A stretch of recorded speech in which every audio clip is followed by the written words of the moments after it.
peu plus tard, Dimitri Konichev s'associe à l'entreprise de Baguet et Langella. Voilà qui fait déjà un petit peu plus sérieux, même si l'apport du Russe restera insuffisant pour réaliser quelque chose d'intéressant.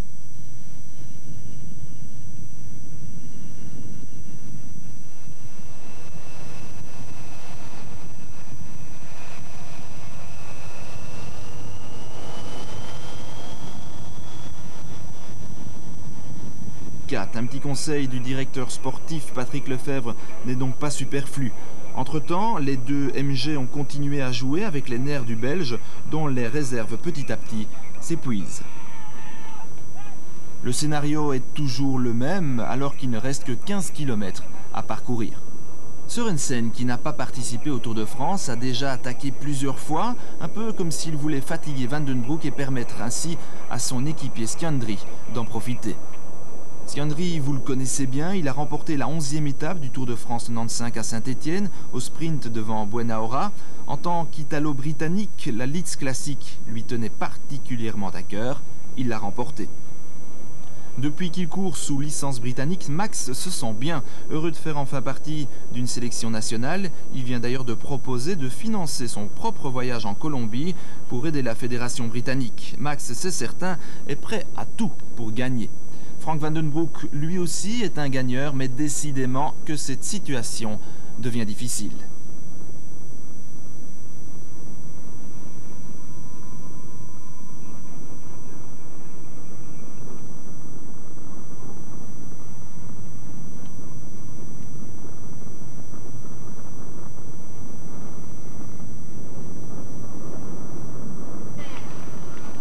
Nous sommes dans l'avant-dernier passage sur la ligne, dans 10 km c'est l'arrivée, et Frank met un point d'honneur à passer en tête devant le podium d'arrivée.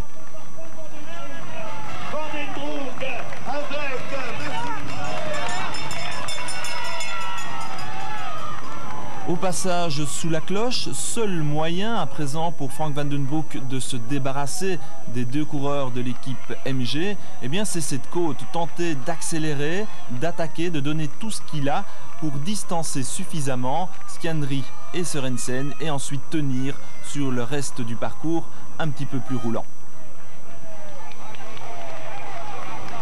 Et de fait, Van den Broek attaque, il est impressionnant. Dans sa roue, Sørensen et Schiandri, malgré leur talent, sont obligés de s'accrocher. On a l'impression que Van den Broek est capable de partir. Il prend 5 mètres, 6 mètres à ses poursuivants, mais le sommet est déjà là et l'avance apparemment n'est pas suffisante.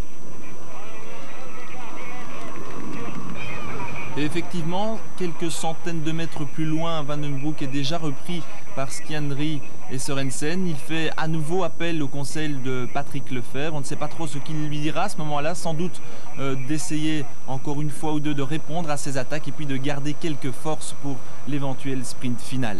On se retrouve à nouveau dans la même situation, attaque à nouveau de Schiandri et de nouveau Van den Broek est attentif.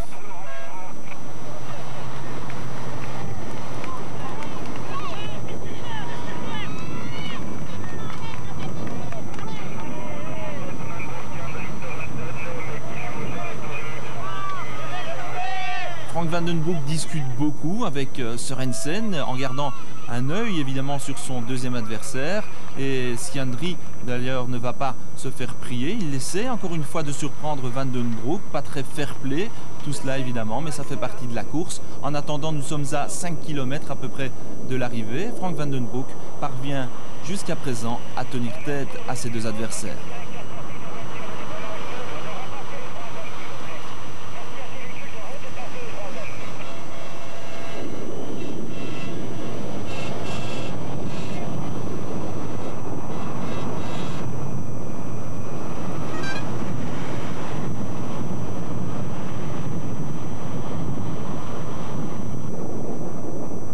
Quelques kilomètres maintenant de l'arrivée, c'est certain, le peloton ne pourra plus revenir. C'est à nouveau Sørensen qui tente de distancer Van den Broek et Schiandri à nouveau se place dans la roue du Belge.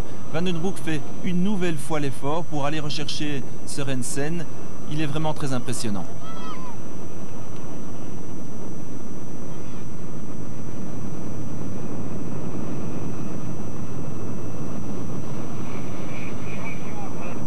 Sorensen se retourne, il se rend compte que Frank Van Den Broek est toujours là et commence à se poser des questions.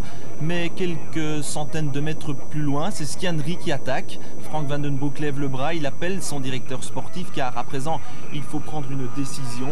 À force de courir après chaque démarrage, Frank Van Den Broek va épuiser ses forces et il ne sera plus capable d'aligner un sprint qui finalement pourrait lui rapporter une deuxième place qui ne serait pas aussi mauvaise. Et effectivement, après ce tournant, on se rend compte que Maximilian Ski Henry semble cette fois bien parti et que Frank Van Den Broek se contente d'assurer derrière quelques relais pour empêcher le peloton de revenir.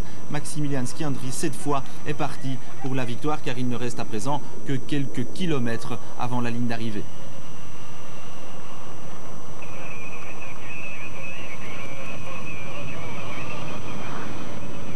Ski Henry, c'est un des hommes en forme de cette fin de saison. Après sa victoire d'étape dans le Tour de France à Saint-Étienne, après sa victoire dans la Leeds Classic, eh bien, il est parti là pour une deuxième victoire dans ce Grand Prix de Fourmies qu'il connaît bien puisqu'il l'a remporté il y a 2 ans de cela.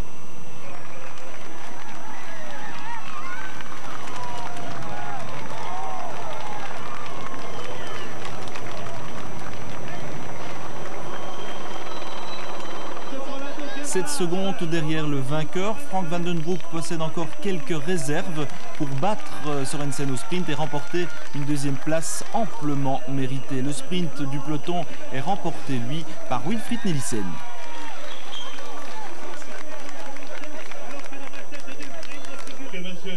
Sur le podium, Maximilian Ski Henry, vainqueur de ce Grand Prix de Fourmies 95, un très beau lauréat, c'est certain, mais aussi un magnifique deuxième, peut-être le vainqueur moral de cette course, Frank Van Den Broek, deuxième ici à Fourmies, finalement pas très loin de chez lui. Oui, c'est pas vraiment tout près de chez moi, mais c'est quand même dans le nord de la France et j'ai quand même un nom dans le nord de la France. Jean-Luc a gagné ici 3 fois, donc pour moi c'est quand même une course que je tiens à cœur. Dans la course, pour moi c'était très dur contre Ski Henry et Sorensen de la même équipe. J'ai rien pu faire quand dans le dernier tour ils ont commencé à attaquer chacun à leur tour. Si je voulais, je pouvais aller chaque fois chercher jusqu'à la ligne, mais là je pense que j'étais battu, je faisais 3e et là j'ai dû laisser en partir un pour pouvoir faire le sprint pour la deuxième place. Il n'empêche que vous êtes allé rechercher Sorensen par 2 fois, vous êtes en grande forme pour l'instant. Oui, on a toujours dit que je voulais faire cette année la fin de saison, donc jusqu'à la Lombardie. Et ça fait 1 semaine ou 2 ici. J'ai gagné 2 courses jeudi et vendredi, et puis je fais 2e encore ici. Pour moi, la condition est très bonne. Alors la suite du programme, c'est Paris-Bruxelles, c'était une bonne préparation ici? Oui, je pense que c'était la meilleure préparation, puisqu'il n'y en a pas d'autre. C'est une course quand même très dure, de 210 km. Paris-Bruxelles, il faudra être dans les mêmes conditions, mais ce sera simplement un peu plus long. Concrètement, votre objectif pour cette course? Moi, je vais pour gagner, comme à tous les courses. Je ne serai pas parmi les favoris, mais il y a d'autres coureurs très forts. Mais quand même, on retrouvera sûrement les mêmes coureurs qu'aujourd'hui dans le final.